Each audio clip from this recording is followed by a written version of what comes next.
I know it's fucked up, but I tell you the truth. You know, everything's funny. Everything's funny till it happens to you.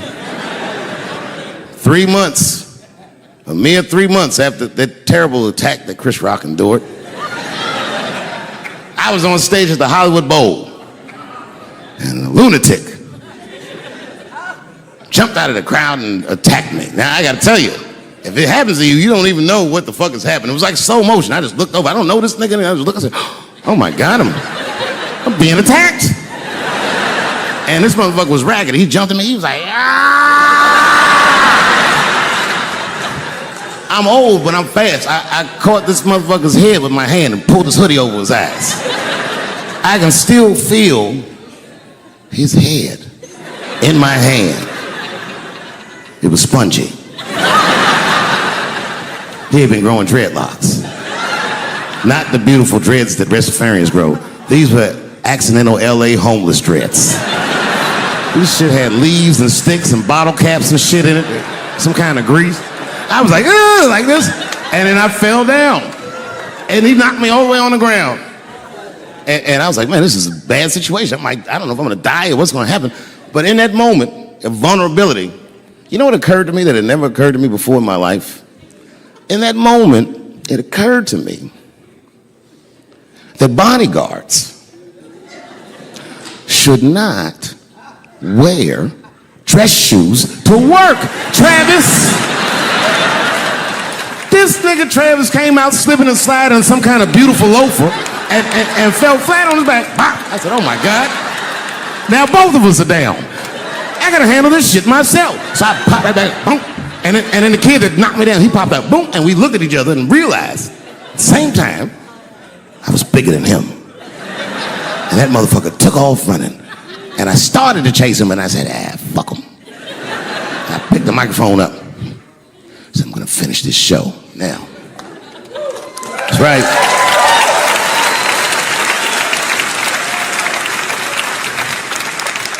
For 3 months before that, I'd been making fun of Chris Rock. And people would ask me all the time. They'd say, Dave, what would you do if you were Chris Rock and Will Smith slapped you in the face? And to this day, the answer is the same. Well, I don't know what I would have done. I've never been in a situation that extreme. But I do know now what Will Smith would not have done. And that is enjoy the rest of his evening. Man, listen. We gave that kid a good while. We was whooping his ass. Not we, I mean, I was on stage trying to think of a joke to tell, but they was beating this nigga up right behind me. Everybody could see it. Everybody could see it. And I'm sitting up there trying to think of what to say. And I'm tongue-tied. Me, of all people, can't think of anything to say. Look at my karma. Just that moment. Of all the people in the world, Chris Rock walks from backstage, walks up to me in front of 20,000 people, grabs the mic out of my hands and looks at the crowd and goes, was that Will Smith? Man, motherfuckers fell out of their chairs laughing. I was standing there looking stupid. I was fucking furious because I'm thinking in my mind, nigga, this is my attack. You got attacked 3 months ago. Now you have jokes. So I snatched the mic back from Chris and tried to get one off, but my shit did not go good at all. I didn't know what to say. I was just like, it was a trans man. And the crowd was like, boo. It's LA, we like trans people, boo. I know, I felt so bad. I felt so bad. But I know why I did it. You'd have to be there to understand, but man, when that guy tackled me, it was like it's like a movie or something. You gotta picture this. Picture a famous person you like. Every famous person you could imagine was at that show. It was like the biggest night that Hollywood had ever seen. And when that guy tackled me, he cleared the bleachers. I had to watch the tape afterwards to know this happened, but as soon as he tackled me, Jamie Foxx was the first motherfucker that jumped out of the crowd. He was wearing a white cowboy hat like he knew this shit was gonna happen to him. Never seen this nigga in a cowboy hat before. And Jamie started chasing that motherfucker around like any given Sunday. And that kid was fast as shit, was juking and shaking, and he broke Jamie's ankles, and he just kept running. And then Jon Stewart from The Daily Show ran from backstage and jumped at this motherfucker like Super Jew. He was like, ah! And the kid seen Jon coming, so he jumped back, and Jon went flying that way. And this kid was fast. And then he turned around. He sees the emergency exit. He starts running for the emergency exit. Just before he got to the door, motherfucking Puff Daddy from Bad Boy Records jumped in front of the door. That nigga was like,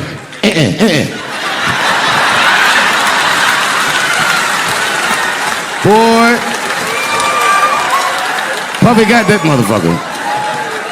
And then every celebrity just ran out because every celebrity saw themselves in me, and they just started beating the fuck out of that kid. And I know Chris was backstage looking like, nobody helped me.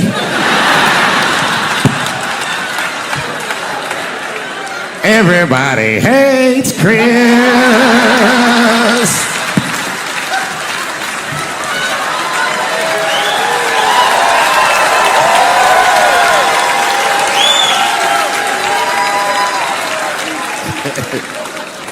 Look, it was way more intense than what you guys might have read. I don't know what you read, but the kid, while we was beating on him, reached in his waistband, pulled out a .22 caliber pistol. That shit was mayhem. Everybody started screaming, oh my God, he's got a gun, he's got a gun. And then I got scared. I was in the back, but I was scared because I knew that everybody that was with me was armed. Yes, if they had shot and killed this kid on stage at the Hollywood Bowl, like I pay you to do, Travis,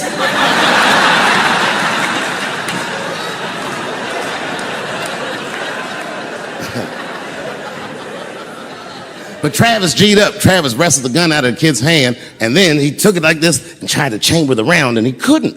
So he pulled the trigger, and it wasn't a gun. A knife blade popped out of the front. I guess this kid was gonna stab me. Some scary shit. So the next night, even though I didn't have a show, I said, I gotta get right back on stage. And I went and did a show. And someone in the audience screamed out, Dave, what happened with the attack? And I didn't know there was journalists in the room. All I said was that this nigga had a knife that identified as a gun. I got 6 more weeks of bad press for that joke. I didn't even do nothing to this nigga. That was not right. That was not right. And then the New York Post went to the jail and interviewed my attacker like he was some kind of hero. And I read that interview. It turns out the entire attack was my fault. Yes, I triggered him. I didn't mean to. I had done jokes about the homeless. It turns out this young man was homeless. And I mean, there's no way I could have known this. But I will say, for a homeless guy, this nigga had incredible seats.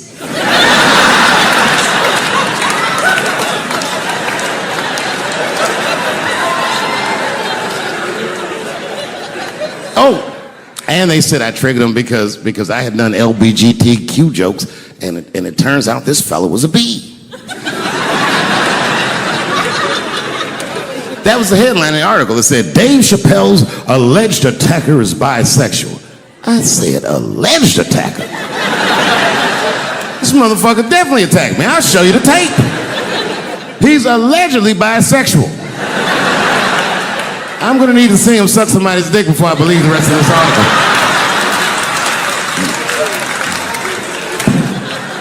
I read that shit in the paper. I was horrified. I was like, oh, bisexual? I could have been.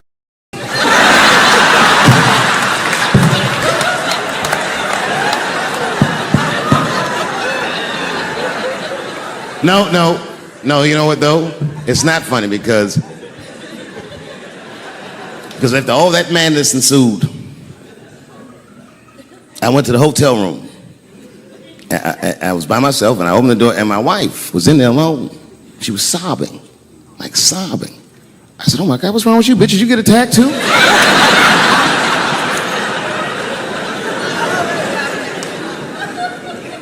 And she's crying. She said, oh my God, David. She said, if you had died tonight, Me and the kids would have nothing.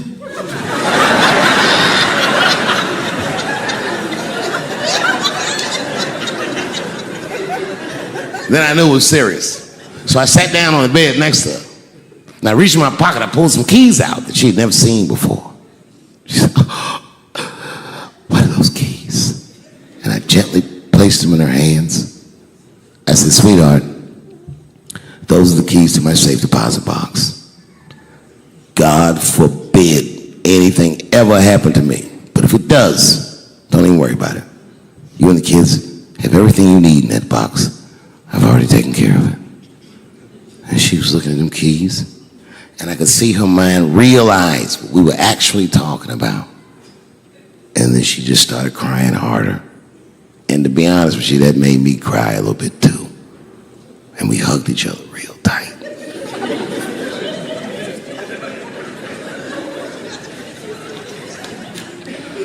Do you know this bitch looked in the box while I'm alive and well?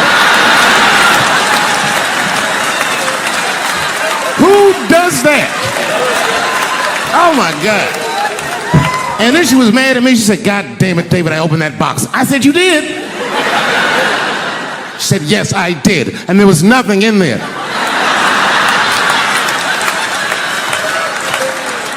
I said, nothing? Oh.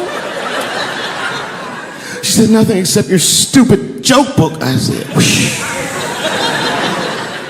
I said, well, sweetie, look.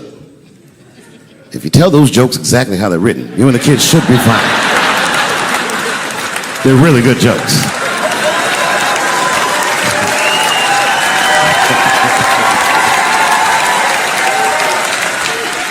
She's like, good jokes? What is this shit? Come join me in my watery grave. No, you gotta roll your throat.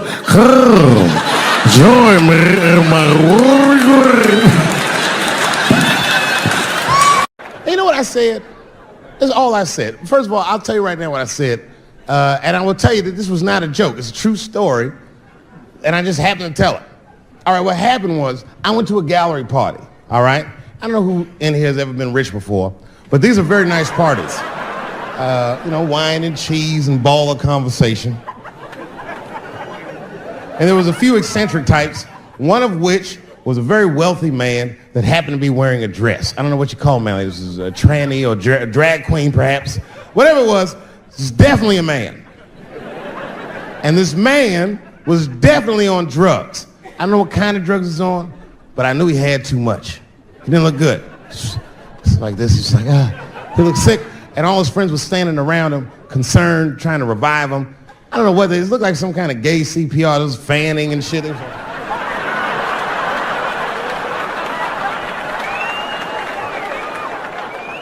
I saw all this from a distance. Now, I should have minded my own business, but I got curious. I was like, oh. And I went over there. All I said, excuse me, gentlemen, is he okay? And then they looked at me like I was evil. She is fine. I said, word? Oh. I'm sorry, I didn't know this is what we were doing. Here's my thing. I would support anybody's right to be whoever they feel like they are inside. I'm your ally in that. However, my question is, to what degree do I have to participate in your self-image? Is it fair that I have to change my whole pronoun game up for this motherfucker? That doesn't make sense. Seriously. If I put on an Argyle sweater and I'm like, hey everybody, I feel like a white guy in this sweater and I want some goddamn respect and a bank loan. That's not gonna work. Give a fuck how I feel. Why should I give a fuck how you feel? Nigger is a pronoun. But there was no time for philosophical debate. This was an emergency situation. I said, fine. Sorry, guys. I was just worried because she looks terrible. And she just fell off the bench. Appears that her dick is popping out of her dress. You mind if I call an ambulance, champ? I'd rather not be at a party where a tranny ODs. There's too many questions to answer.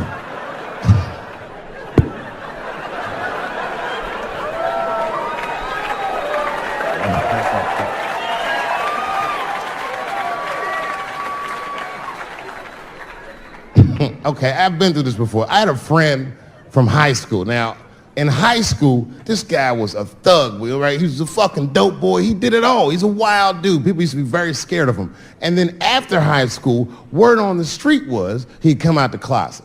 I personally didn't believe it.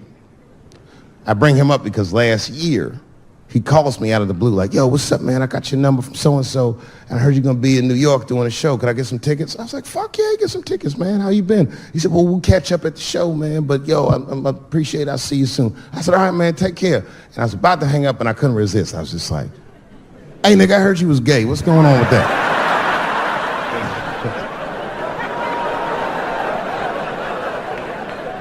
And I wish I didn't ask, because he sounded like he was dying to talk about that shit.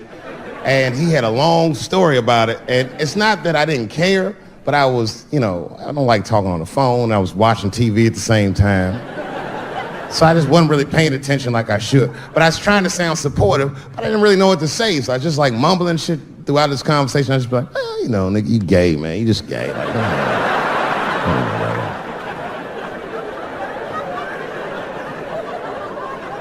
This went on for a while, and then finally I had to say something like definitive to get him off the phone. And I was like, hey, man, you know what? Don't let people get you down, all right? And the next time someone tries to make you feel bad about yourself, just remember, everybody fucks funny to somebody.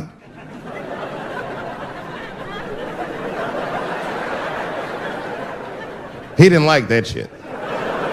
He's like, what the fuck does that mean? I said, huh?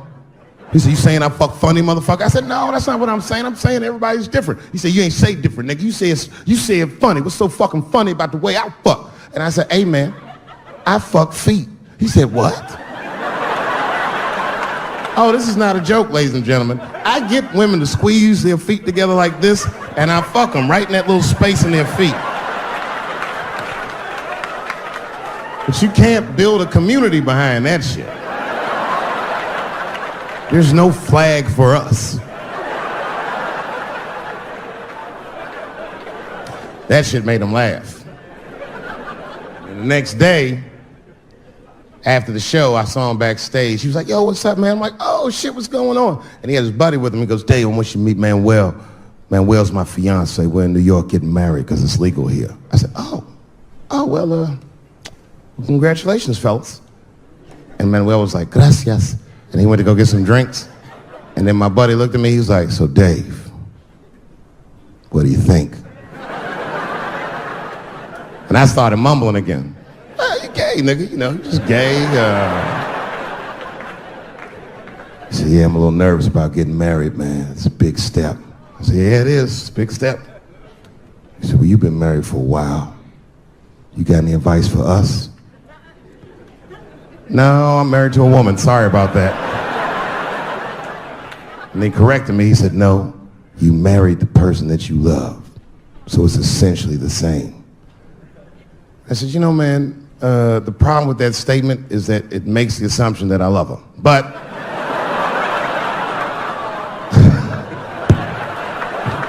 you guys lighten the fuck up. Of course I love my wife. She laughs at this shit. As a matter of fact, she eats and spends this shit. You know what I told him? I told him, I said, you know what you should do, man? First of all, you shouldn't do it. I'm talking about being legally married. It's not that you're gay as much as just legal marriage is a fucking diabolical leverage game in the United States. I'm just being honest. Devoid of religious significance or the idea of love, marriage is nothing but an awful contract that you shouldn't sign. I'm just being real. Because you start out loving each other, and then like 2 years later, you're just building a case against one another for a hypothetical court date that may or may not ever happen.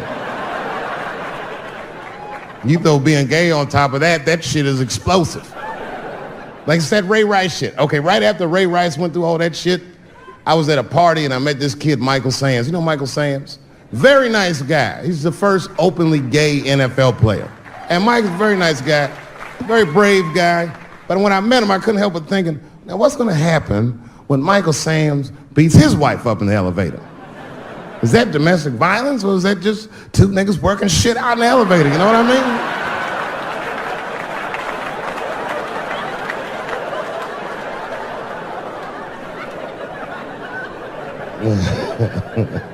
Anyway, I give all married men the same advice, gay or straight. Get a dog. This dog will love you all the time, but she's not going to. It's real talk. I didn't even know about dogs, and my kids got the dog. They brought him home from the shelter, and I didn't even want him. They're like, "Can we keep him?" I said, "Nope." I said, "Where'd you even get this dog?" They're like, "We got him from the shelter." I was like, "Ugh. Probably something wrong with him. Can't keep him." And then my kids started crying and screaming like the dog had gambling debts. "Please, Dad, if you don't let us keep him, they're gonna kill him." I was like, "Oh. All right, you can keep him." And this dog was a menace. I hated his guts. Then one night I had smoked a bunch of weed and I was eating a sandwich. And Baba came over. Baba's the dog. He came over and was staring at me. This will make you very uncomfortable if you're just looking at you usually.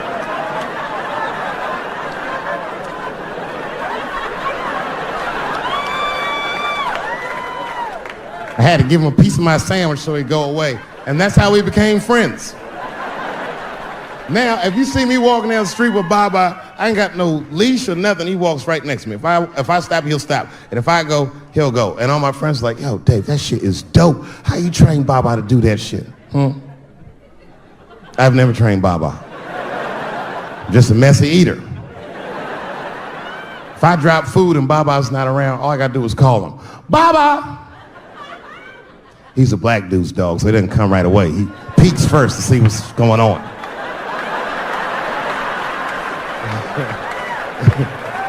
I gotta tap my foot so he can see the food. "Over here, little buddy."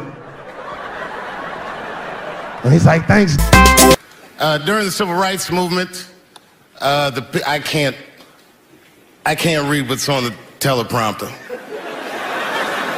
Some about black America and white America. There's black Americans and there's white Americans. We're all one America. So if you don't mind, this is not live, is it? I imagine whatever I say, you could just edit it out. Let's try it a few ways. Lou, are you in the booth? I am. All right, good. You know what, Lou? Let's just play around with it and see if we can get it right and get this clip package on, and then let me go home. All right? You got it. All right. Ready. All right. Count me in. 5, 4, 3, 2, 1. Wu-Tang. I'm just with you, Lou. Let's do it again. We're gonna do it again. We'll get it right. Here we go, Dave. 5, 4, 3, 2. You know, when I was a comedian starting out in Washington, D.C., right here in this city, 1988, I'll never forget this. It was a comedy club owner that banned profanity from his comedy club. He said it offended his audience, and this was a cause of major concern for all the comedians in the circuit. And we all called a meeting, and we had the owners come, and it was the club owners, and it was the comedians. It was the classic labor dispute. The club owners laid out their case. There cannot be profanity in these clubs because that offends people. And there's a comedian who's still a good friend of mine to this day. He lives right here in Washington, D.C. He stood up. And he said, he's black, I should tell you, because it's important to the story. He says, "I use profanity because I live a profane lifestyle." He says, "I don't have an insect infestation in my house. I have roaches."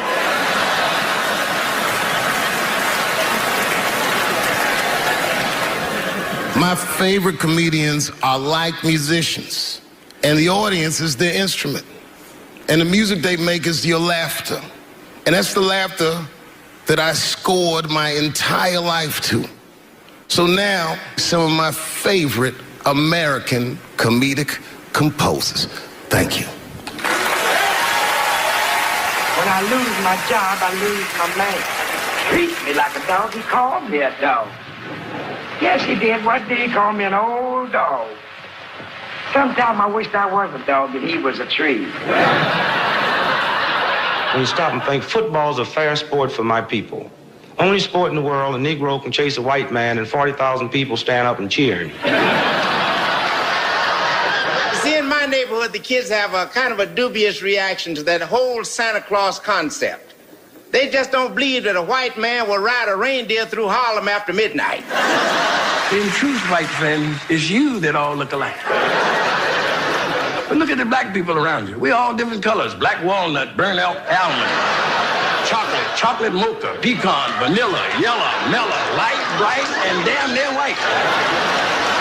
We come from the first people on the earth.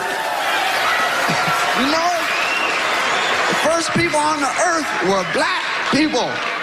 We the first people had thought, right? We was the first one to say, where am I? And how do you get to Detroit? I think maybe like 30 years ago, there was a woman that wanted to sing, and a black lady that sang opera that wanted to sing. What was her name? Mary Anderson. And this place was like segregated, and they couldn't sing here. And here we are, like not even 50 years later, a 22-year-old black man on stage getting paid to hold his. God bless America. I gotta go now. Y'all take it easy. Bye-bye. It's been fucking wonderful. I don't know what to say, man. I don't even want this night to end.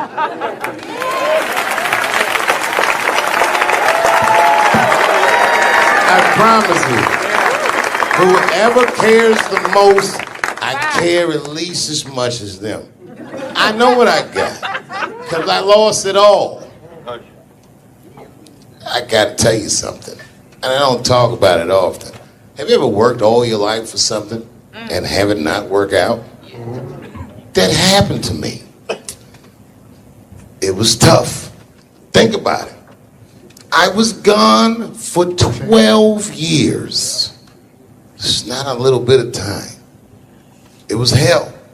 I watched other niggas that I knew become very famous. I watched the world go on without me. I mourned the loss of it. And after a while, I didn't care. Coming back was terrifying. I understand what I am. I really do. More than anybody. Like when they write about me in history, I'll be dead reading it like, yeah, I knew they'd say that. They say that a person can't dream of a face they've never seen. Can't believe that's true. But it's probably true. Boy, I got a long bank of faces. 32 years, I could close my eyes. I could think of any night. There's so many faces. Every night, most nights, they're all looking up, smiling. You have no idea what the world looks like from there. All different races, all different colors, all different kind of beliefs, just looking at me, smiling for 32 years, night after night.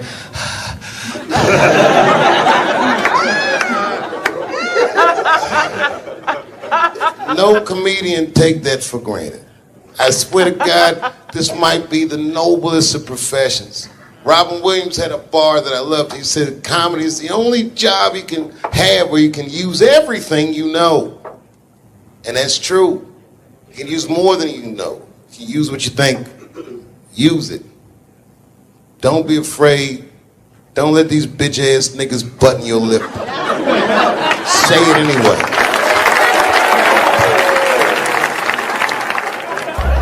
I first became aware of Dave Chappelle right around before the first Nutty Professor, because I was supposed to play that role that he played. And then I kind of saw him, and I was like, hey, that guy, right, that kid would be funny playing that role. I try to be peaceful, but next it's time for Reggie to karate-size your ass. Woo! Dave is so much smarter than everyone. Like, Dave is one of the most, maybe the most intellectual comedian ever. It took us 400 years to figure out as a people that white people's weakness the whole time was kneeling during their national anthem. That's a brittle spirit. That's right, nigga. On the rockets, regular. What are you doing, nigga? Stand up! He stretched the art form and his impact on the culture. he is the voice of his generation without question. Nobody's even close to him. That I gotta make, because none of this would have been possible on any level without this person, is my mother. Mom. My mother. Mom. You have no idea what I put this woman through. If you had just given birth to me, that would have been more than enough. But the fact that she raised me and raised me well, we had a real oral tradition in our house. I knew the word griot when I was a little boy. A griot was a person in Africa who's charged with keeping the stories of the village. Everyone would tell a griot the stories, and they would remember them all so that they could tell future generations. And when they got old, they'd tell them to someone else. And they say in Africa, when a griot dies, it's like a library was burnt down. And my mother used to tell me, before I ever thought about doing comedy, she said, you should be a griot. And she'd fill me with every story of black life. You know, she's educated in African-American studies, and she would let me understand the context that I was being raised in, that I'm being raised in a hostile environment that I have to tame. By the time I was 14 years old, I was in nightclubs, mastering an adult world. It was terrifying. The crack epidemic was going on, and my mother would hear gunshots outside and be scared to death. Maybe it's my son. But early in my career, if you remember, Mom, you used to sit in the club with me. She'd do a full day of work. You'd be back there falling asleep, just waiting for me to go on. She would watch my show every night. Do you know how long that car ride is home?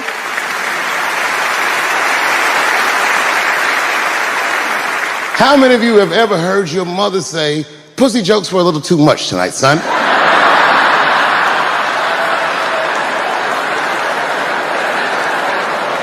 I was a soft kid. I was sensitive, I'd cry easy, and I would be scared to fist fight. And my mother used to tell me this thing, I don't even know if you remember, but you said this to me more than once. You said, son, sometimes you have to be a lion so you can be the lamb you really are. I talk this shit like a lion.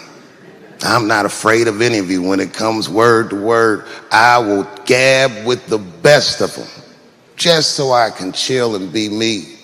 And that's why I love my art form, because I understand every practitioner of it. Whether I agree with them or not, I know where they're coming from. They want to be heard. They got something to say. There's something they notice. They just want to be understood. Love this genre. It saved my life. Okay, again, of all those letters, the T has the toughest road ahead. In fact, I think the T should stand for tough road ahead. They've got the longest mental gap to bridge. That's all I'm saying. Because, you know, whenever I see one of them T's on the street, I don't mind them, but I'll be like, man, I miss Bruce. I'm sorry, guys. I'm 42. I remember Bruce Jenner. Before the Kardashians, before all that, this motherfucker was a white American superhero. It was amazing. He was beating Africans at track and field. We'd never seen anything like it. He was on my cereal box growing up. You know how much of that cereal I ate? Nigga, I didn't know he was gonna do that. I knew before you guys knew. I heard things on the street in Hollywood. You know, you just be out, see people. Hey, what's up, Kanye? Why the long face? Nigga, you'll see. I got 2 mother-in-laws now. There was a big dance coming up in the middle school. I was 12 years old. I said, Dad, can I go to the dance? He said, of course you can go to the dance. I want you to get out and meet some more kids. I said, great. It costs $3 to get in. And my dad said, ooh, sorry, son, I don't have it. I was like, what the fuck? You don't have $3? Well, then how are we alive, Dad? Dad said, if you want to go to the dance bad enough, I'll tell you what, there's some money in the change jar, get the money from there. I was 12 years old. That's what I did. I showed up to the dance early. There's a long line of kids waiting behind me while I'm at the door trying to count out 300 pennies to get inside. I will never forget this shit as long as I fucking live. Oh, man, you know, if you've been poor, you know what that feels like. You ashamed all the time. Feels like it's your fault. And all them kids was laughing, ha, ha, ha. Look how poor Dave Chappelle is. Like, when I think back at it, that's really the only time in my life that I ever thought to myself, I should kill everybody at school. No, this is what I mean. Okay, look, okay, you're an Asian dude. No, I say this with no disrespect, but we're all Americans, right? And we can agree that America has a huge body count all over the world, but nowhere more than Asia. Literally, if you look at history, recently, we have bombed the masculinity out of an entire continent. We dropped 2 atomic bombs on fucking Japan, and they've been drawing Hello Kitty and shit ever since. So a lot of lady boys in the wake of our bombs. And I know these things because my wife is Asian. She's Filipino. All right, well, okay, so that explains it. Now you know why you see me at all those Filipino events. I'm not there picking up pussy, I'm dropping some off.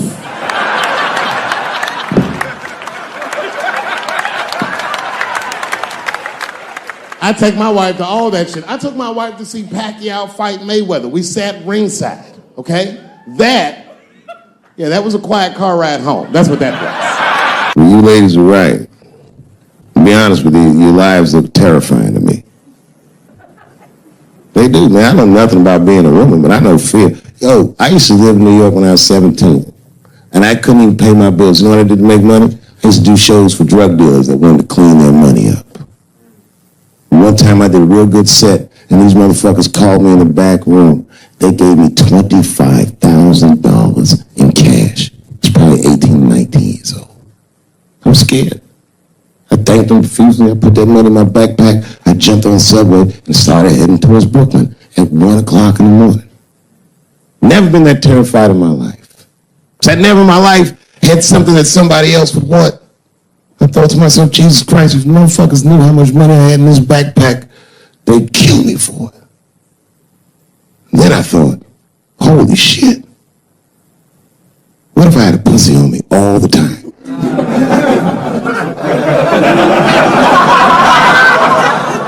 That's what women are dealing with. I'm gonna tell you right now. It's real talk. If them same drug dealers gave me a pussy and said, put this in your backpack and take it to Brooklyn, I'd be like, nigga, I can't accept this.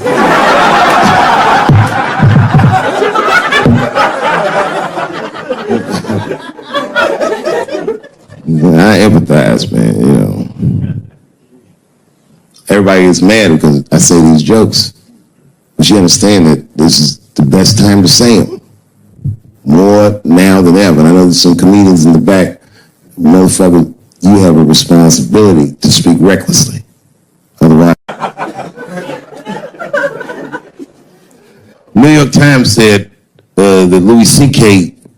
jizzed on his own stomach. You know, I've busted a lot of nuts in my day. None of them were newsworthy. Shit was really gross, because they didn't just say it like I said it. They didn't just say jizz on the stomach. They said it in that fucking Pulitzer Prize winning style that the New York Times has. It was very descriptive, like, you know what I mean? Louis C.K.'s semen shot out like a volcano of misogyny, slowly drizzling down like lava, covering his freckled penis as it slowly dripped to a fiery crown of red hair. So, Jesus Christ, I'm trying to eat some huevos rancheros, and these niggas is...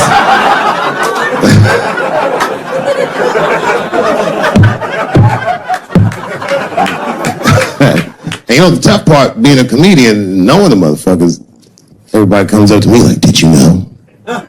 Did you know what Louis was doing? No, bitch, I did not know. The fuck you think we talk about at the comedy club? Hey, nigga, how was the weekend? Great, man. I was just jerking off in faces and coming on my own stomach, having a good time. You know how this business is. No, I didn't know. They act like we sit around like Grease. Tell me more, tell me more. Then she put up a fight. Dun, dun, dun, dun, dun, dun, dun, dun, dun, dun. Sorry, I don't know the choreography, but you get the point. You get the point. She was intense. But Louis was like the turning point. I mean, you know, all these allegations are terrible. Louis was the only... I shouldn't say this, but fuck it. His allegation was the only one that made me, like, laugh. Well, if you think about it... Because all his friends is reading it, and he's jerking off, and he's surprising people. He's surprising me.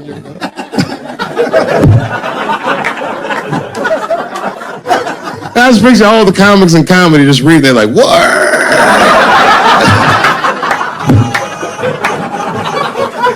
It's terrible. I know it's terrible. I'm sorry, ladies. You're right. You are right. But at the same time, I mean, you know what I mean? I don't know. Jesus Christ, they took everything from Louis. I was like, it might be disproportionate. I can't tell. I can't tell. This is like where it's hard to be a man. One lady said, Louis C.K. masturbating in front of me ruined my comedy dreams. Word? Well, then I dare say, madam, you may have never had a dream. Come on, man, that's a brittle spirit.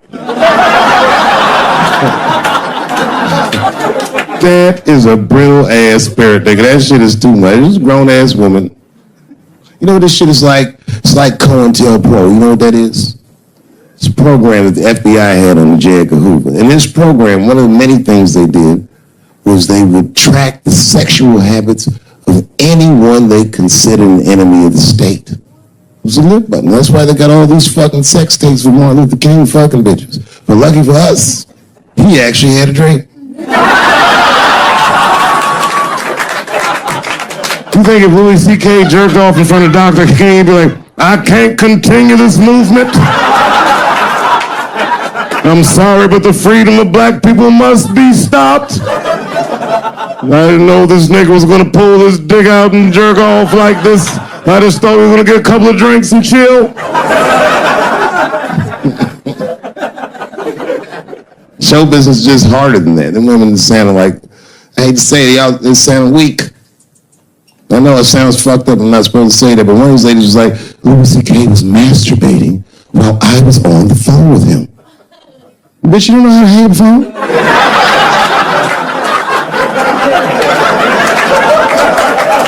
How the fuck are you going to survive in show business if this is an actual obstacle to your dreams? I know Louis is wrong, ma'am. I'm just saying I'm held to a higher standard of accountability than these women are. Don't forget who I am. Don't forget what I am. I am a black dude.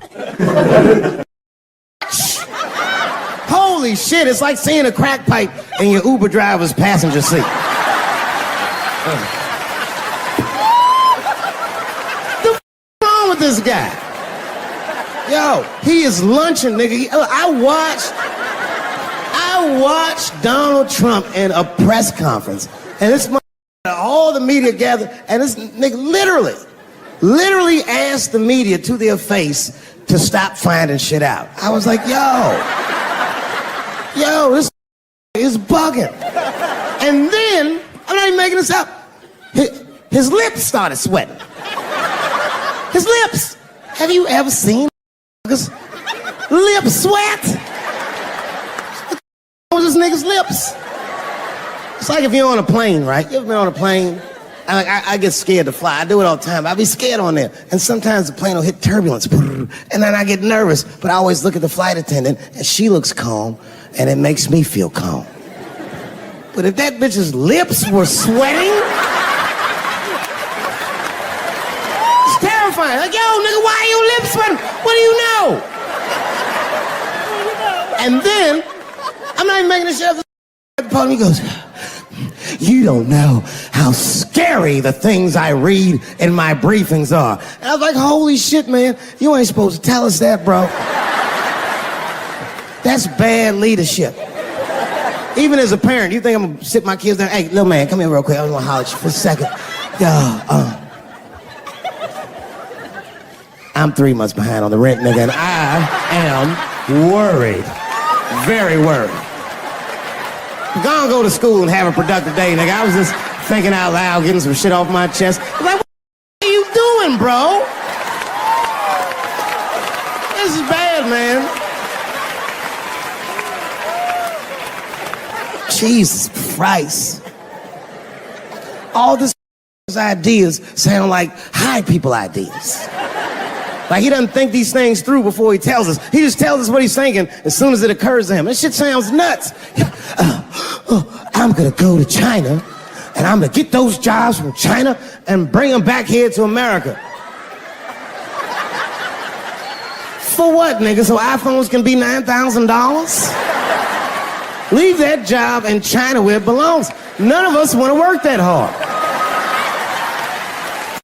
Thinking. I want to wear Nikes. I don't want to make them shits. Do it. Stop trying to give us Chinese jobs. I am going to bring back coal. Coal? I'm not even exaggerating. I have never in my life even seen a lump of coal. I honestly don't even know what coal is for. If you're gonna have digging around in the dirt looking for shit, find me some truffles, nigga. That's what I'm about. And these truffle prices are getting out of control. If it gets any worse, I'm gonna be back down to regular butter like everybody else. Terrible, terrible job. North Korea with rap battle threats. Fire and fury, like, yo! Yo, what are you doing?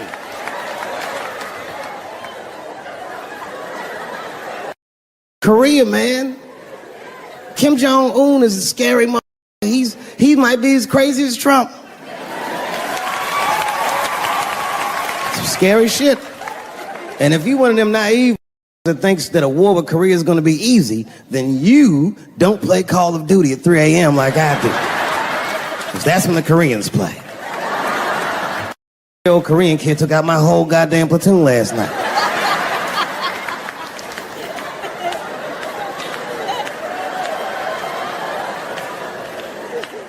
I've never seen somebody in the office so high with the most just basic solutions. Like, you know, we should not let any more Muslims in the country till we can figure out what's going on. Did he just say, figure out what's going on? Who doesn't know how to do basic math? Let's count it out, okay? There's been 17 mass shootings in the United States. 4 of them were done by Muslims. None of those 4 Muslims were from any of the 7 countries in your stupid ass original band.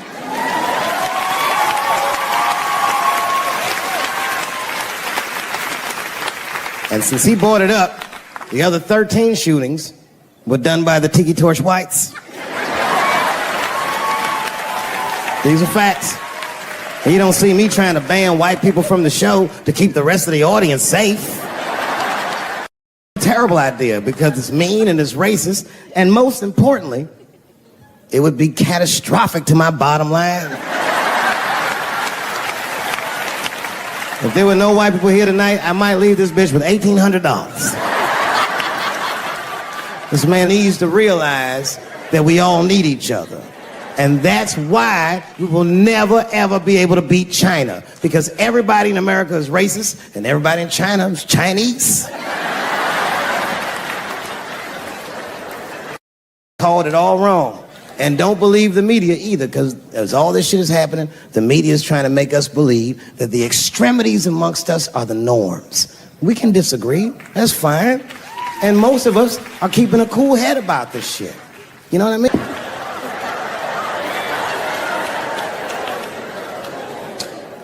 Sometimes I think that the media is hard on Trump, because I'll see shit that they get on him about that doesn't seem bad to me. And they got on Trump about not staying in the White House enough. This motherfucker was rich. Used to shit in a gold toilet. It's true. I don't know if you've ever been to the White House. It looks like a very nice place to work, but I wouldn't want to live in that Scooby-Doo ass house either. That shit's terrifying looking. Imagine you trying to jerk off in the crib and Abraham Lincoln's just looking at you like...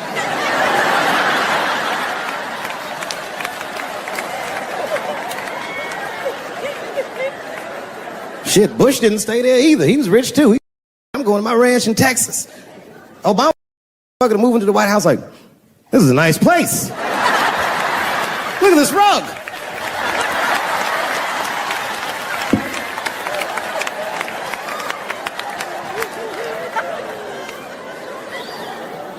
The media got on him about putting Jared Kushner in his cabinet, and I didn't think that that was the worst thing he'd done. I mean, it was still early, and I mean, it's not unprecedented. Kennedy had his brother as the attorney general, right? And Washington outsider, to be honest with you, I'd probably do the same thing. As a matter of fact, I do. You think I go to a Hollywood meeting with all them white folks by myself?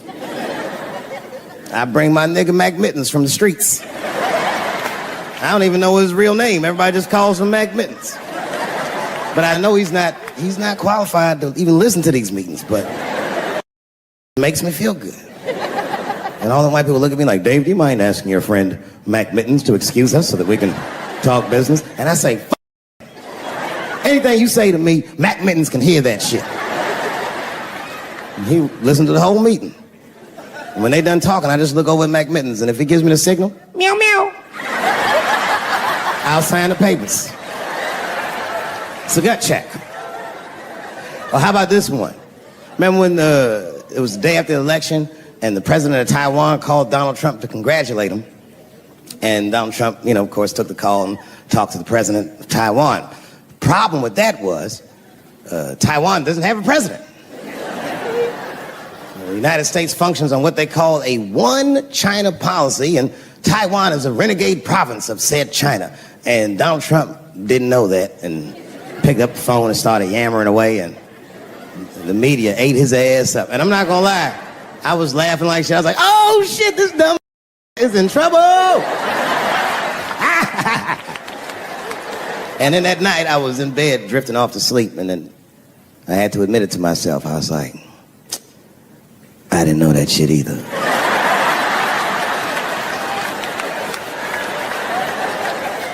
And then I realized the media got the story wrong. The story wasn't that Donald Trump took the call. The biggest story is that nobody told Donald Trump not to take the call. That's terrifying. God damn, nigga, you don't have a Mac Mittens on your team? It wasn't like they were calling the White House. They were calling the switchboard at Trump Towers, and they were getting through. Anybody. Mr. President, there's a Ricky Ticky Tabby on the phone for you? Yes, put him through. Hello, Ricky Ticky. Good to talk to you. Mr. President, there's a John Jacob Jingleheimer Smith on the phone. Oh, his name is my name, too. Put him through. Hello, John Jacob. Let's talk business. You know what I said? That's all I said. First of all, I'll tell you right now what I said. And I will tell you that this was not a joke. It's a true story. And I just happened to tell it. All right, what happened was I went to a gallery party. All right? I don't know who in here has ever been rich before, but these are very nice parties. Wine and cheese and ball of conversation. And there was a few eccentric types, one of which was a very wealthy man that happened to be wearing a dress. I don't know what you call him, man. This is a tranny or a drag queen, perhaps.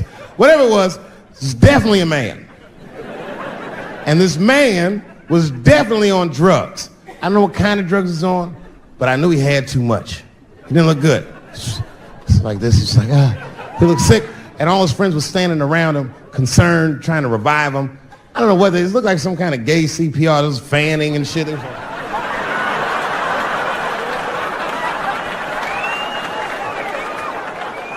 I saw all this from a distance. Now, I should have minded my own business, but I got curious. I was like, oh. And I went over there. All I said, excuse me, gentlemen, is he okay? And then they looked at me like I was evil. She is fine. I said, word? Oh. I'm sorry, I didn't know this is what we were doing. Here's my thing. I would support anybody's right to be whoever they feel like they are inside. I'm your ally in that. However, my question is, to what degree do I have to participate in your self-image? Is it fair that I have to change my whole pronoun game up for this motherfucker? That doesn't make sense. Seriously. If I put on an Argyle sweater and I'm like, hey everybody, I feel like a white guy in this sweater and I want some goddamn respect and a bank loan. That's not gonna work. Give a fuck how I feel. Why should I give a fuck how you feel? Nigger is a pronoun. But there was no time for philosophical debate. This was an emergency situation. I said, fine. Sorry, guys. I was just worried because she looks terrible. She just fell off the bench. Appears that her dick is popping out of her dress. You mind if I call an ambulance, champ? I'd rather not be at a party where a tranny ODs. There's too many questions to answer.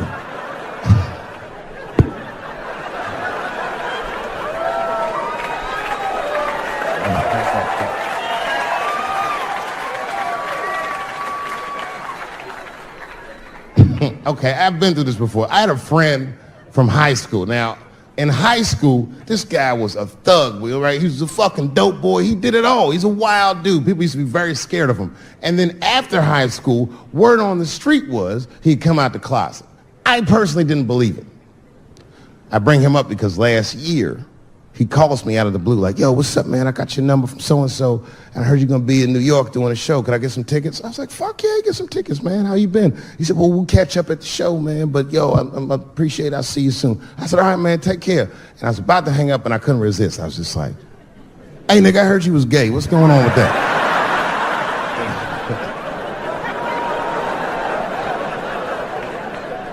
And I wish I didn't ask, because he sounded like he was dying to talk about that shit.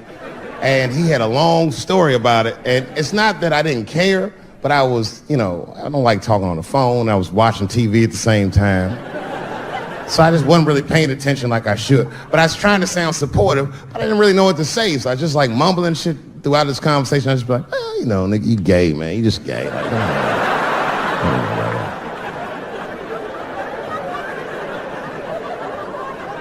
This went on for a while, and then finally I had to say something like definitive to get him off the phone. And I was like, hey, man, you know what? Don't let people get you down, all right? And the next time someone tries to make you feel bad about yourself, just remember, everybody fucks funny to somebody.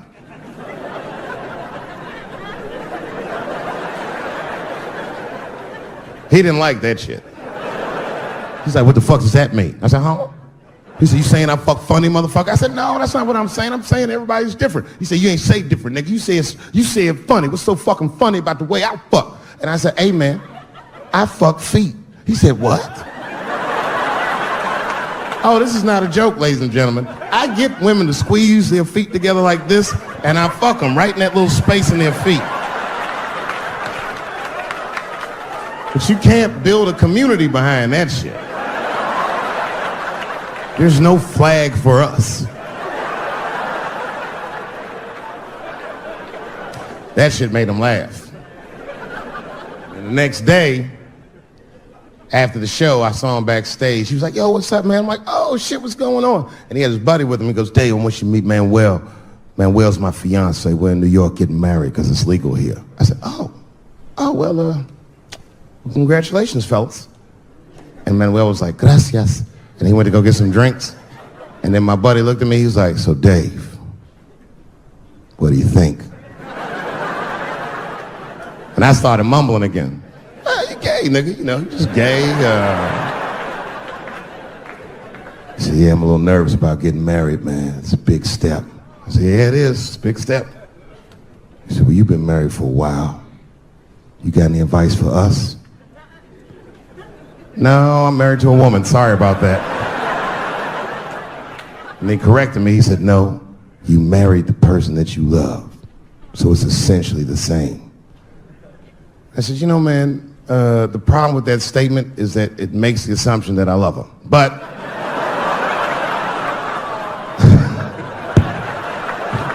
you guys lighten the fuck up. Of course I love my wife. She laughs at this shit. As a matter of fact, she eats and spends this shit. You know what I told him? I told him, I said, you know what you should do, man? First of all, you shouldn't do it. I'm talking about being legally married. It's not that you're gay as much as just legal marriage is a fucking diabolical leverage game in the United States. I'm just being honest. Devoid of religious significance or the idea of love, marriage is nothing but an awful contract that you shouldn't sign. I'm just being real.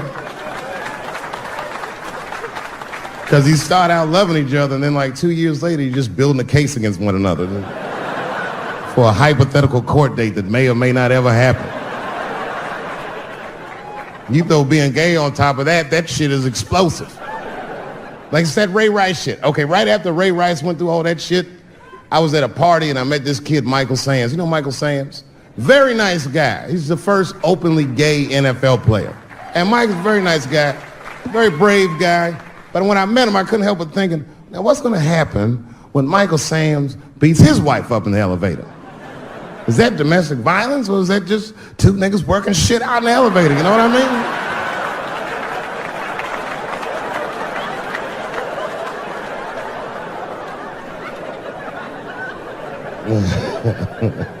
Anyway, I give all married men the same advice, gay or straight. Get a dog. This dog will love you all the time, but she's not going to. It's real talk. I didn't even know about dogs, and my kids got the dog. They brought him home from the shelter, and I didn't even want him. They're like, "Can we keep him?" I said, "Nope." I said, "Where'd you even get this dog?" They're like, "We got him from the shelter." I was like, "Ugh." Probably something wrong with him.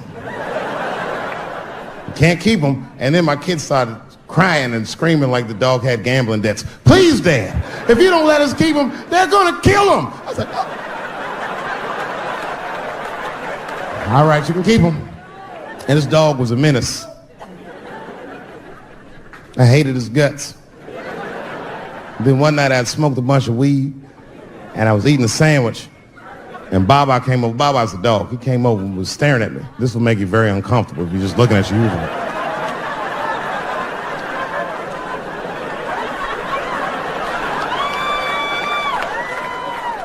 I had to give him a piece of my sandwich so he'd go away. And that's how we became friends.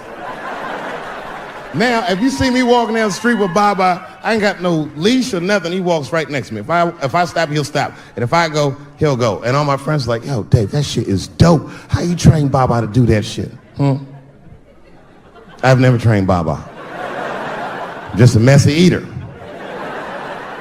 If I drop food and Baba's not around, all I gotta do is call him. "Baba!" He's a black dude's dog, so he doesn't come right away. He peeks first to see what's going on. They eat nasty food. All they ate was corn and shit. Doritos, I think they call it. That's right. People only see the surface. They see the division in our foods. It's because I eat chicken and watermelon. They think that that's something wrong with me. Let me tell you something. If you don't like chicken or watermelon, something's wrong with you, mother. Something wrong with you. Where are all these people that don't like chicken and watermelon? I'm sick of hearing about how bad it is. It's great. I'm waiting for chicken to approach me to do a commercial, nigga. I'll do it for free, chicken. It's the least I can do. They make fun of Latin people for eating, what y'all eat? Beans, rice, corn. Listen, that's not a reason to hate, all right? It's funny, but it's not a reason to hate. The only reason these things are even an issue is because nobody knows what white people eat. You've been very good at keeping that shit a secret amongst yourselves. I study white people. You don't know that. I'm writing a paper on you. Not even for school, nigga, just to do it. Just to get, I'm doing independent research. I'm spending my money. That's why I'm working so hard. I follow you around grocery stores. They freak out. I just try to peek in the cart. They always say, "Get away from my cart, nigga. What are you looking at?" "Chicken and giblets are over there. You must be lost. These are vegetables."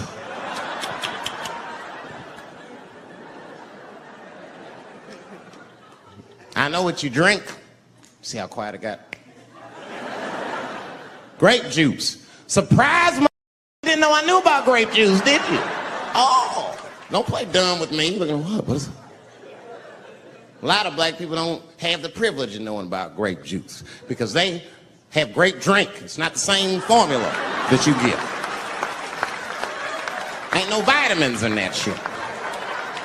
You might have one of your black friends over, Todd. Todd, would you care for a glass of grape juice? What? Nigga, what is juice? I want some grape drink, baby. It's purple. I don't think I know what a grape drink is. What? I have some apple juice if you want. What is juice? want some apple drink. Scream.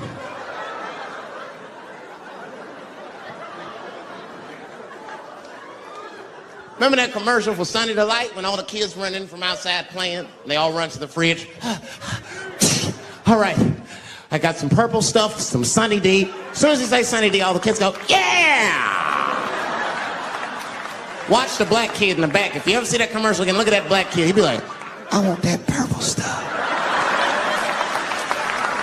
That's drink, nigga. That is drink. They want drink. I want all them vitamins, nigga. I want drink. Sugar, water, purple. That's the ingredient. Sugar, water, and of course, purple.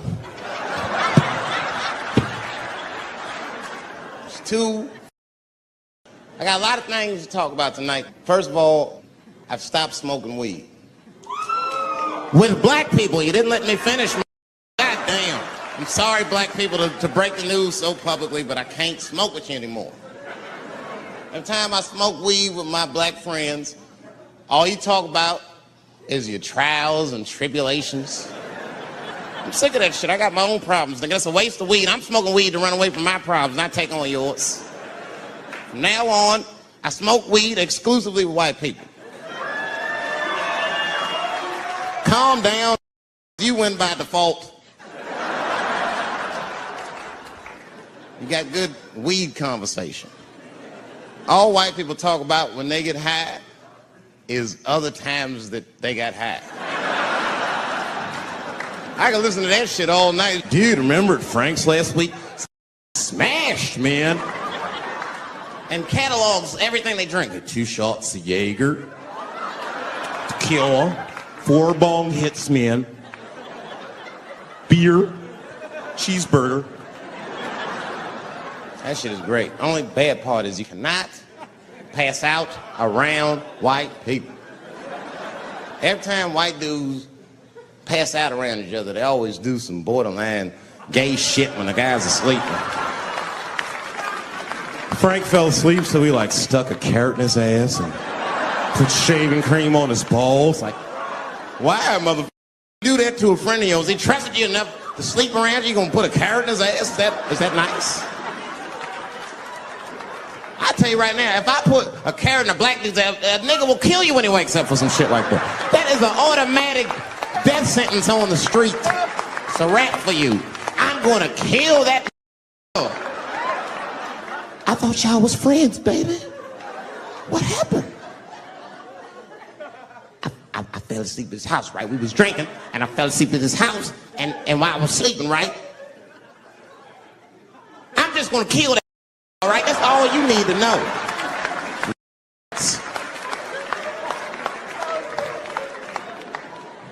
But everybody's getting along. I see that shit. I see it all around. Blacks and whites don't fight so much. You know who don't have no beef with anybody is Asian people. I see how y'all be doing. Y'all just lay in the cut. Only people Asian people beef with is other Asian people. Like if you call a Korean guy Chinese, I've done this. They will flip out. Hey! What make you think I'm Chinese? I am Korean. I look Chinese. Yes, I do look Chinese. That's why I said it. It's an accident. Nigga, to the untrained eye, you all look Chinese to me. It's a mistake. I'm not trying to offend you. Some people say all black people look alike. We don't get bent out of shape. We normally just call those people police. Okay? Just learn to live with it. That's all I can tell you. Everybody's afraid of police now. I'm scared to death of these police. I am, nigga. I got a police scanner. First money I got, this is the first shit I went out, bought me a police scanner. I just listened to before I go out, just to make sure everything's cool. You hear shit on it. Calling all cars, be on the lookout for a black male between 4'7" and 6'8". Staying in the crib tonight. Gotta work on that alibi for a minute. Every black person needs an alibi. I do them impromptu joints. If I'm by myself and need out, I'll just open up the windows in the apartment, turn all the lights on. Start beating off right in the window. Look at me. Hey, everybody, look, it's me, Dave Chappelle. I'm crazy. I'm jerking off. Note the time. 2:35. Look at me. I'm jerking off in the window. 2:35. Comedian Dave Chappelle is June 10th. Note the time.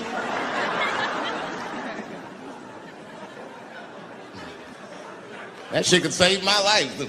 Officer David Chappelle couldn't have done that. I saw him in his window masturbating from 2:35 to 2:37. I'm certain of it. He was standing on a clock and holding a calendar and today's paper. The alibis. I can't be no celebrity. This shit is just the worst. I'm seeing it. I see why stars are crazy now. I went to Disney World with my kids, which is a big deal for me. I don't get to see my kids so much. I do Chappelle show 20 hours a day, sleep for like half an hour, raise my kids for 10, 20 minutes, and I go back to work. Now, this particular day, I got to hook up with the kids. We went to Disney World. Everybody at the park. Hey, Rick James, bitch. Hey, I'm Rick James, bitch. It's like, hey, man, hey, you mind not calling me a bitch in front of my kids? Time out. We take a day off. Even Mickey Mouse did it. I said, this is the most unprofessional shit I have ever seen in my life. Rick James, bitch. Oh, I was fed up. I caught that with an uppercut. Bop! Knocked his head clean off. Everybody was screaming. Oh my God, oh my God. Mickey Mouse is Mexican.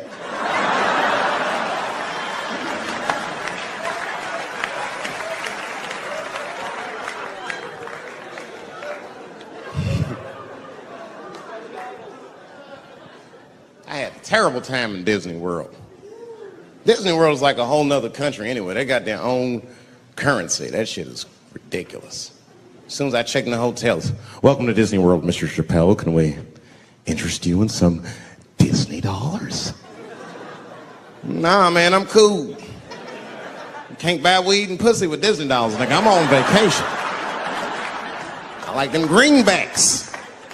You know what I'm saying? It's the kind of money people spend. People is very particular about that.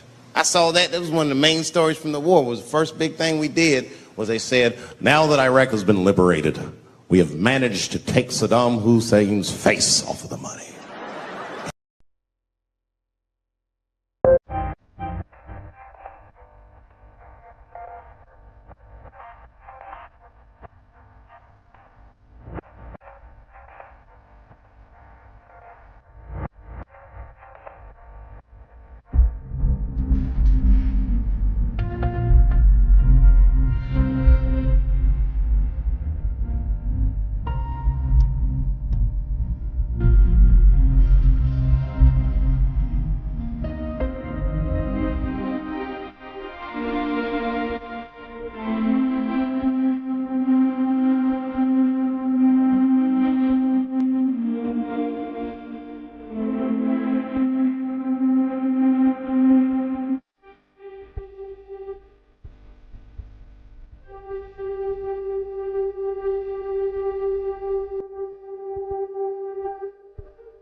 And I'm not gonna lie, when that press conference came off, I was like choked up. I was actually proud to be an American because that is a very subtle psychological nuance of oppression to have a dictator on your money. And it's thoughtful to be able to take the fucker off for the goodwill of another person, right? But then I thought, well, if you could do that for Iraq, what about our money, man? Our money looked like baseball cards with slave owners on. George Washington is the worst of the worst. Yes, I said it. You mythologize this motherfucker like he was the greatest dude, man. If I went back in time with a white person and we saw George Washington walking in front of our time machine, my white friend would probably be like, oh my God, Dave, look, there's George Washington. It's the father of this great nation. I'm gonna go shake his hand. I'd be on the other side like, run, nigga, George Washington. And we'd both be right. You like him because he wrote the Declaration of Independence and all that shit. We hold these truths to be self-evident. All men are created equal. Go get me a sandwich, nigger, or I'll kill you. Liberty, justice for all. Am I wrong? Am I wrong? Wait a minute, did he not own slaves? Didn't he own slaves? That's all I'm saying. I almost protested the war in the beginning. Almost. Until I saw what happened to them Dixie chicks. I said, that. If they'll do that to 3 white women, they will tear my black ass to pieces. I don't want to hear that shit. Yeah, man, they would. But I'm like, for real, why you care so much what the Dixie chicks say? It's not like they political scientists or nothing. They just bitches that can sing good. You know what I mean? Stop worshiping celebrities so much. Just don't listen, don't pay attention. I remember right around September 11th, Ja Rule was on MTV. That's what they said. They said, we got Ja Rule on the phone. Let's see what Ja's thoughts are on this tragedy. Who gives a Ja Rule thinks at a time like this? Nigga, this is ridiculous. I don't want to dance. I'm scared to death. I want some answers that Ja Rule might not have right now. You think when bad shit happens to me, I'll be in the crib like, oh my God, this is terrible. Could somebody please find Ja Rule, get hold of this so I can make sense of all this? Where is Ja? I need Ja Rule.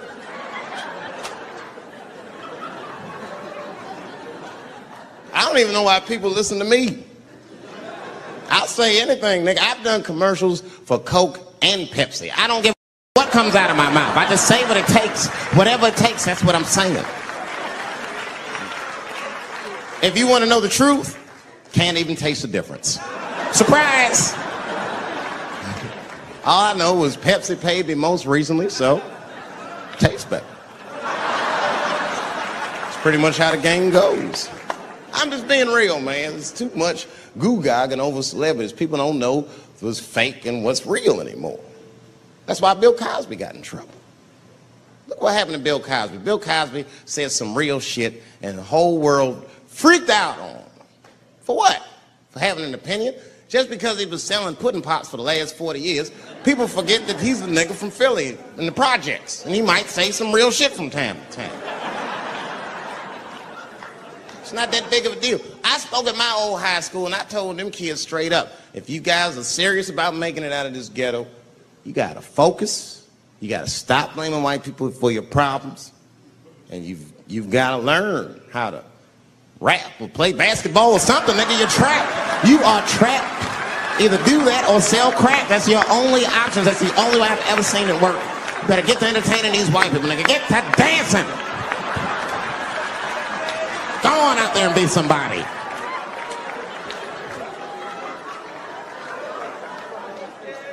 I just hope they listen.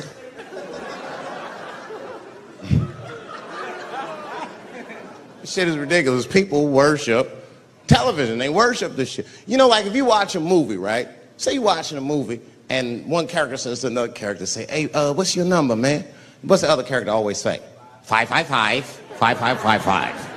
You know why we got to do that? Because stupid ass people go to the movies and then go home and try to call the characters that they just saw. Hello, is Indiana Jones here? No, my fake, it's not his number. And to be honest, this is the worst time in history to be a black celebrity. They locking all our stars up.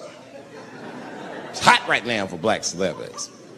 I knew it was bad when Kobe got in trouble. I said, this is a wrap for us. He's one of the most wholesome dudes we had.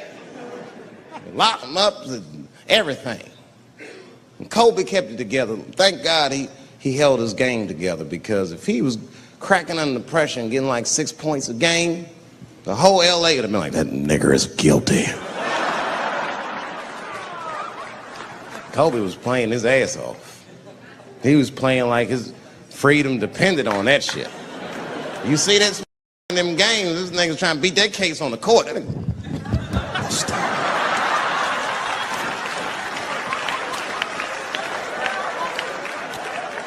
Like the judge threw him the ball, like, play for your freedom.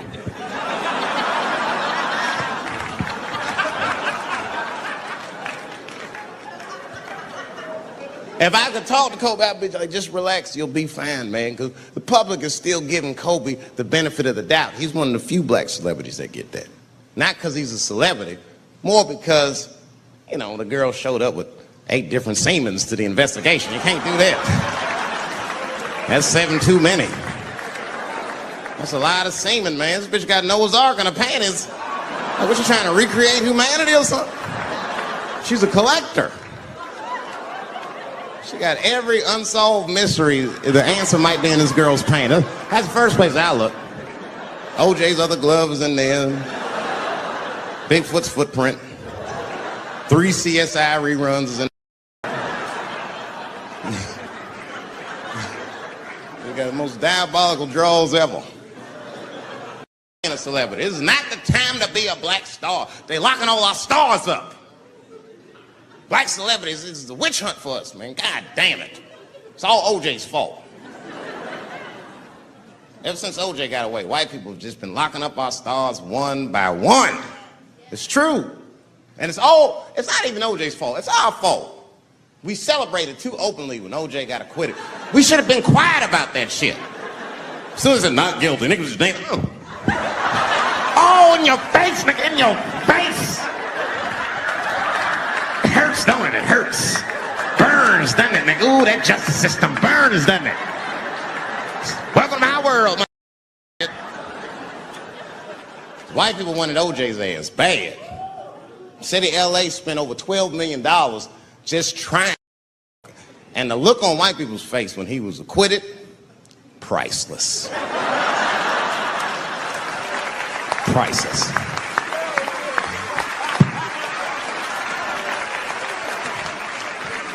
And that's why I don't trip off of being a celebrity. I don't like it. I don't trust it. Just 1 minute they all love you, the next thing you know, you're in front of that courthouse dancing on top of a car just trying to figure out the thing.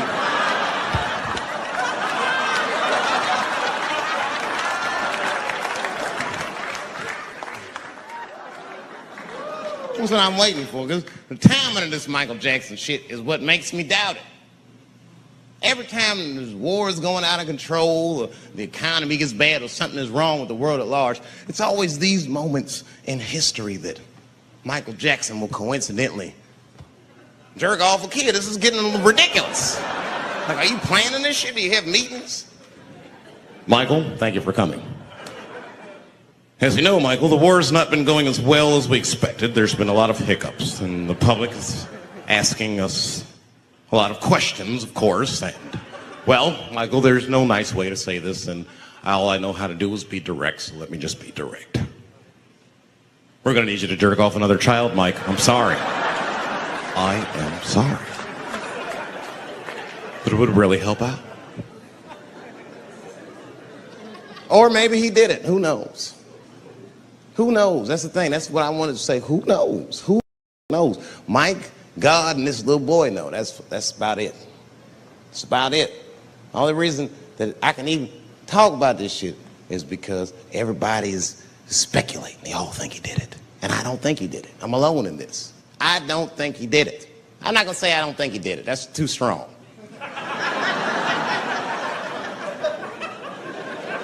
Let me just say I am reserving judgment until all the facts come out.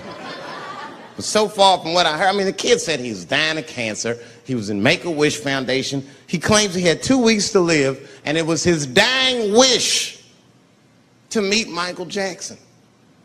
Come on, man, give me a fucking break. This kid is 10 years old. He don't remember Thriller. The fuck you want to meet Michael Jackson for, honestly? I remember Thriller, and I just, like, kind of want to meet this nigga. Like, I wouldn't break an appointment to meet him. I'll put it that way. I'd have to already be free. That's ridiculous. It's like if I'm dying in 2 weeks and go, oh, mama, get me in a room with Chubby Choco. I wouldn't want to meet my last 2 weeks. Why not Usher or somebody like this? So then the kid claims he goes to Michael's house. This is where it all gets crazy. I don't Like, you know, he does everything you'd expect at Michael's house. They climbed trees and rode roller coasters and Ferris wheels. The chef made cookies, pies, and cakes. They was petting the monkey and the giraffe, sang songs, kid shit. And in the middle of all this childlike activity, for some reason, Mike pulled out some wine and some pills and sucked his kid's dick. Folks, it hurts me to say it.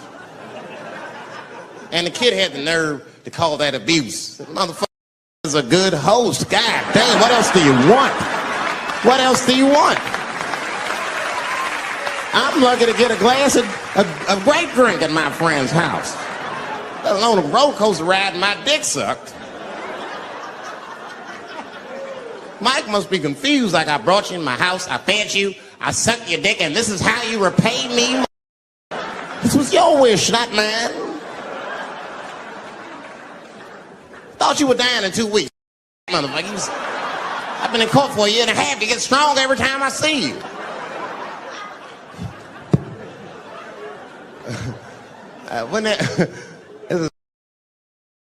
Wouldn't it be some ironic shit if they found out through this case that the cure for cancer was Michael Jackson sucking your dick somehow? Like if Mike had powers like Green Mile and all the kids like, please, Mike, suck our dicks. Never again. You didn't appreciate it. Can we at least study your saliva? Please, Mike.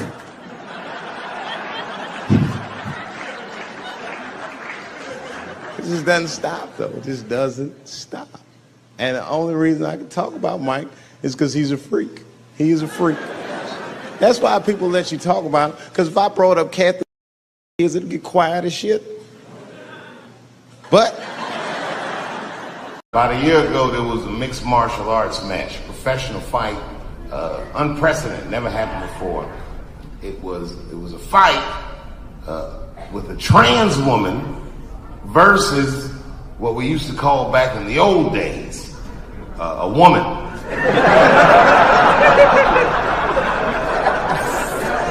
It's a pretty shocking fight.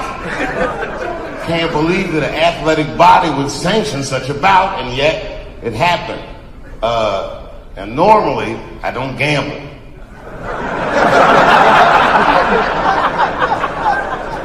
You better believe, nigga, everything. The house, the kids' college, everything. Everything on that trans woman to win.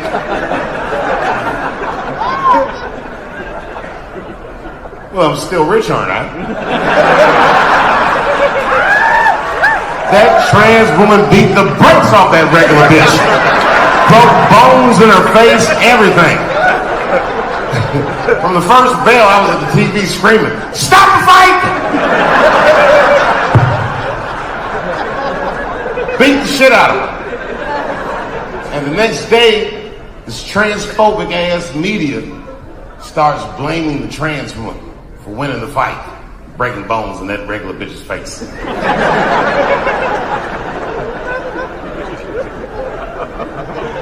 But we know the truth. I want to be politically correct too. But goddamn it, that was that regular one's fault, bitch. That was dangerous. You know what the fuck it is. You know what it is. You're fucking crazy. You're gonna get yourself killed. If I put some lipstick on Mike Tyson, you wanna fight him too, bitch? What are you doing? What are you doing?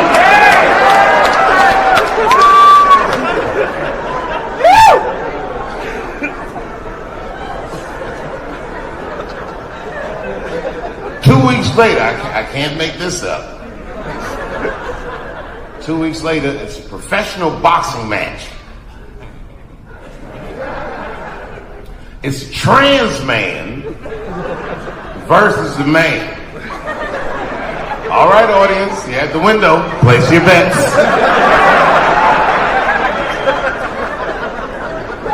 This one was harder. I had to look at pictures first. When I saw them pictures, I was all in. Everything on this trans man. My wife said, "Don't do it, David." I said, "Shut up, bitch, I know. Sure enough, trans man prevailed. That motherfucker knocked that regular man out inside of the first round. And the guy that he knocked out was Mexican. You know how they are. That motherfucker can never go home. Ever.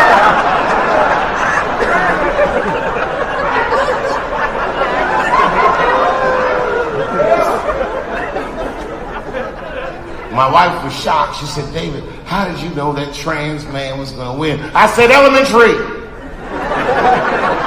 Now look at this picture. Common denominator is testosterone. Whoever has the most testosterone will always win. And I saw that picture, that trans man. That motherfucker had a full beard. This nigga looked like Mos Def.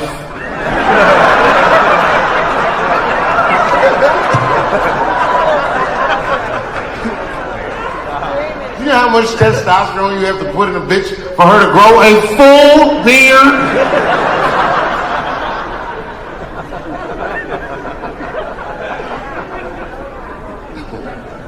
A trans man, that can fool you fellas. I saw one on television. You'd have never known this was once a woman. It was a trans man, but the motherfucker had only finished half of the surgery. The top half. From his waist up was just all nigga. Like his shoulders was broad, beard, mustache, everything. And voice was all deep. Hey, how you doing? Like all that shit. But when that nigga stood up from the desk, he was like, yo, my man. Them some beautiful hips, nigga. Where you get that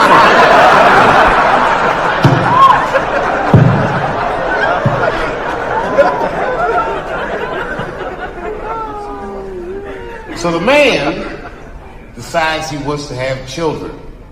Now his wife is a regular woman. You know how lazy regular women are. That bitch made him have the baby.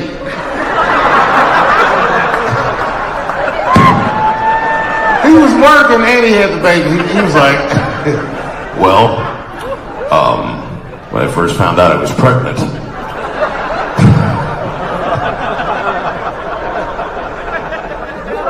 it was important to me that I worked throughout my entire pregnancy.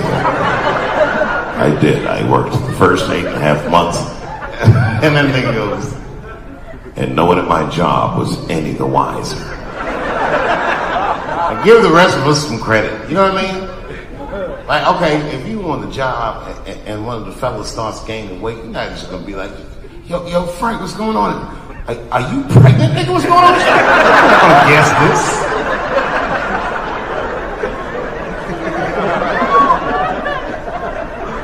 Apparently, somebody found out. And whoever found out told a bunch of people, and then the niggas started getting like death threats. Like at one point, he brings Diane Sawyer into his study. It's like, I want you to hear something. And he presses play on his answering machine. It's fucked up, man. It's like one just terrible message after another. Real mean shit. Like, I hope you die. And I hope your baby dies. Really, really fucked up. It made me feel bad. Not just that the messages were so bad, but I was upset that this nigga still has an answering machine. I mean, what the fuck? Who is this guy? How is your phone so far in the past and your body's all the way in the future? They're like, who are you?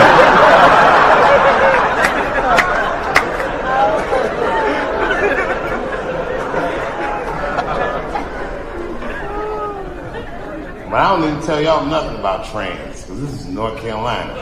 That's right, the trans-hating capital of the world. Nobody hates trans more than you guys. Yeah, I said it. You're the ones with that bathroom law. I said that when they wouldn't let me into that transgender party at Pit Hook. I go, I can't come in. They were like, no, Dave Chappelle, you can't. I said, man, you use the bathroom? They said, oh, that's fucked up.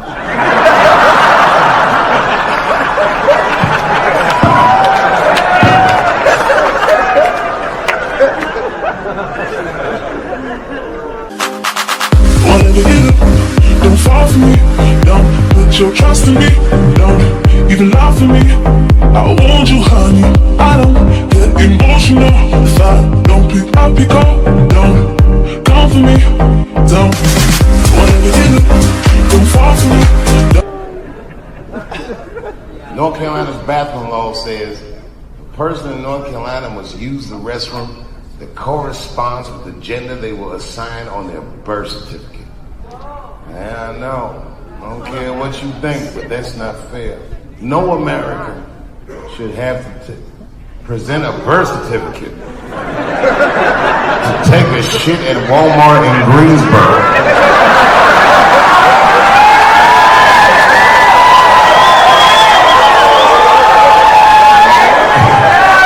That's like fucking crazy. And a thinking person has to ask themselves, who is a law like this designed to protect? Imagine it was me. Let's say they're protecting me. Transphobic Dave Chappelle. And there I am at Walmart in Greensboro doing some shopping. I should tell you, if this ever happens in real life, just know that my dreams didn't work out.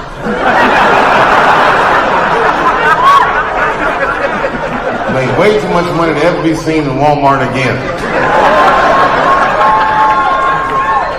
But let's say something goes wrong. There I am in Walmart, rummaging around all that bullshit. And all of a sudden I had to use the bathroom, so I excused myself. I'll be right back, family. I'm going to the restroom. And then I go to the men's room, and I'm standing at the urinal. And this is what your law is going to do. Here I am at the urinal. And then suddenly, a woman walks into the men's room. That's weird. And then she stands shoulder to shoulder at the urinal with me. Oh, bitch, what's going on? And she hikes her skirt up and pulls a real live, meaty dick out.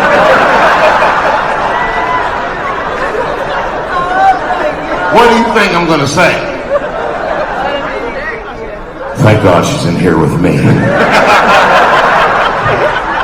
At least now I know my family's safe. Fuck no! I'm going to be very uncomfortable. That's me. I would feel better if it was a man with a vagina. He backed up to the urinal next to me.